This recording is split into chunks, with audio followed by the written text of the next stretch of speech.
Okay, so let's talk about vectors. So first, you notice that picture, and we've seen that picture a ton, right, in this course. We've seen it almost every time we started something new. So hopefully you can already tell this is not going to be too traumatic, right?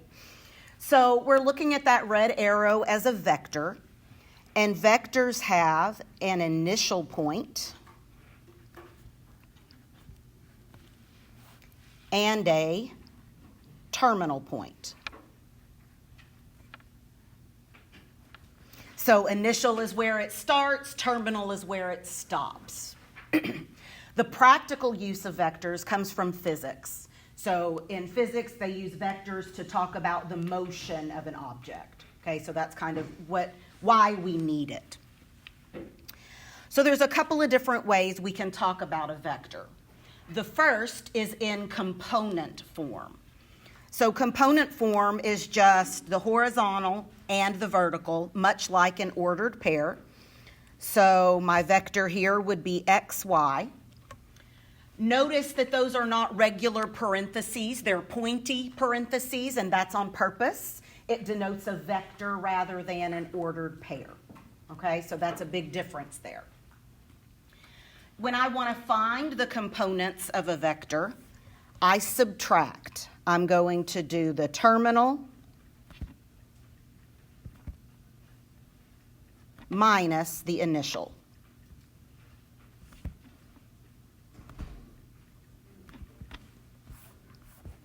Okay?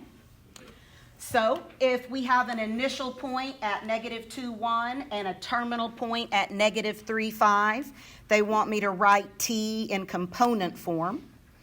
I should point out that it's probably easier to see on your paper than it is to see on the screen. But when they talk about vectors, vectors are always in a lowercase and the font is bolded so that you can tell that that is a vector. So here, if we're looking for vector t, my horizontal component will be the terminal minus the initial.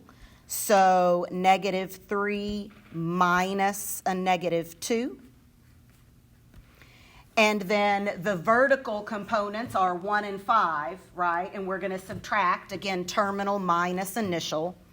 So 5 minus 1.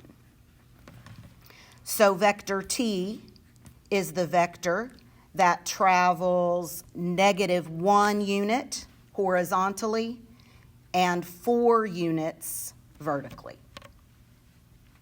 If we were to flip it and do initial minus terminal, we would have the vector going in the opposite direction, okay? So that's why it's important that we do terminal minus initial, because where it starts and where it ends is important, right? If you're going, the difference between going from here to the door is a different travel than from the door to here, right? If we think about how far the distance would be the same, but how far over and up I went would be different.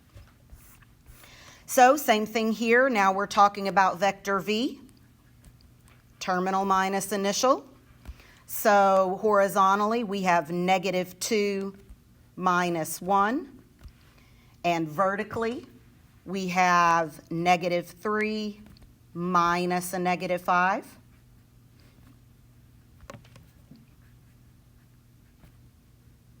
So horizontally, we are going -3 units or 3 units to the left, and vertically 2 units up.